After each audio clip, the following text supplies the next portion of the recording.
তাড়াতাড়ি যান, ভাত খেয়ে যাম নাকি মামু? খিদা লাগছে না? তুমি এখানে লোক কয়জন? আছি 4 জন। আপনার লোক কয়জন দরকার? আমার লাগবো তো অনেক, 40-50 জন মানুষ দরকার। 40 জন লাগবো? কি কাম করাবেন আপা?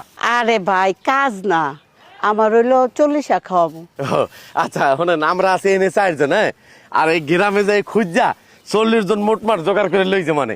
আরে ভাই কত বড় বুঝার থেকে আমার এই যে বাঁচাইলা, আমার এই গ্রামে নাই বাড়াইতে হইতো, আমার অনেক কাম আছে বাসায়। তাহলে তোমরা লোকজন নিয়ে আয়ো, আমি যাই রেডি করি গা। আধা ঘন্টার ভিতরে আইতেছি। আচ্ছা জান আপা। আচ্ছা তাহলে আয়ো। ওয়ালাইকুম সালাম। মামা, হ্যাঁ আপাই তো গেল গা, হ্যাঁ কি করবা? 4 জনে কি খাইতে পারবো 40 জনের খাবার? শোন, 4 জন তো সুপে সাথে যাবো। হ্যাঁ। তুই তো জানো যে তোর মামাই বেশি খায়, খাইলেই খিদা লাগে। ওই 40 জনের খাওয়ার আমি একলাই সাইজ করে আলাম। ইঞ্জিলটা কি আবার স্টার্ট হইব? হ্যাঁ খাইলেই তো স্টার্ট হয়ে যাবো। তাহলে তাহলে চল যাই। খাওয়ার টাইম আছে, চল যাই। তোর কামের গুল্লি মেরি আয়, আয়, খাই লই আয়, আগে। আপনি তো দুইয়ে খাইলো।